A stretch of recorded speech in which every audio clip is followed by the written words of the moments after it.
এখানে যদি কাউকে শুকুর দিয়া একটা স্যান্ডউইচ বানাইতে খাবেন, নাউজুবিল্লাহ, খাওয়াই যাবে না।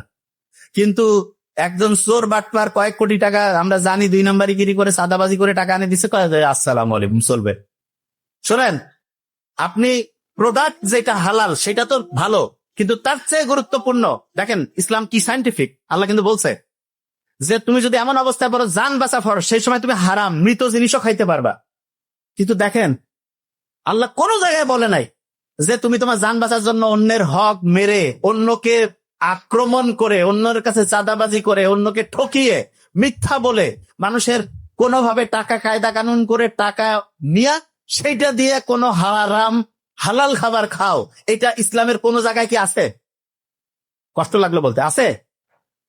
তাইলে হালাল খাবার, ধরেন একজন শুকরের মাংস খাচ্ছে, যতটা হারাম, আপনি হারাম টাকা দিয়ে যদি হালাল খাবারও খান, এটাও কিন্তু হারাম। কি বুঝতেছেন আমার কথা? তাইলে এখন চিন্তা করেন তো, শুকুরের মাংস খেয়ে হারাম হইল, আর আপনি ইনকাম করলে হারাম, গরুর গোস্ত খান, খাসির গোস্ত খান, আপনার কি ইবাদত কবুলের প্রথম যে শর্ত সেটা কি পূরণ হবে কি হবে না? হবে না। তাহলে হালাল উপার্জন, আচ্ছা চিন্তা করেন তো, প্রত্যেকে যদি হালাল উপার্জন করতো, দেখেন আল্লাহ কত সায়েন্টিফিক, এই পৃথিবীতে কোনো জ্ঞানজামে লাগতো না। এই যে বিভিন্ন দেশ যে যুদ্ধ করে 2 নাম্বারি করে টাকা ইনকামে টান দেয়, এরা হচ্ছে রাষ্ট্রীয় মানে ডাকাত চোর, মানে ডাকাত হচ্ছে দেশ।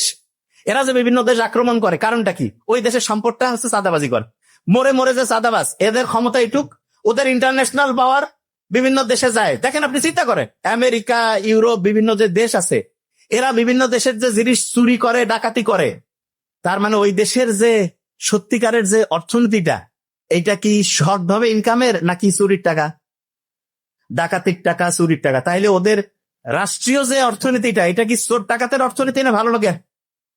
বিশ্বাস হচ্ছে না? সত্যি কথা বলছি। আর আপনি বিদেশিদের ভালো কিছু আছে, কিন্তু খারাপটা চিন্তা করেন, কত খারাপ, আন্তর্জাতিক ভাবে খারাপ। ওরা গোটা রাষ্ট্রটাই হচ্ছে চুরি বাটপারির উপরে টিকে আছে। তাইলে হালাল উপার্জন যদি না হয়, ওই গরু খাসি খায় কোনো কাম নাই, কারণ টাকাটাই তো হারাম। তাইলে কোনো লাভ আছে? কোনো লাভ নাই। তাহলে এটা 1 নাম্বার। এবং হারাম যে খাবে তার রুহুর যে শক্তি, আত্মা, সেটা আস্তে আস্তে ধ্বংস হয়ে যায়। এটা নাম্বার 1। নাম্বার 2 উনি কি বলবো?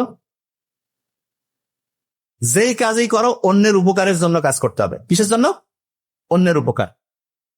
স্ট্যানফোর্ড ইউনিভার্সিটি 1548 জন ছেলে মেয়েকে নিয়ে 90 বছর গবেষণা করছে যে কারা জীবনে সবচেয়ে সফল হয়, কারা সবচেয়ে বেশি হচ্ছে দিন বেঁচে থাকে।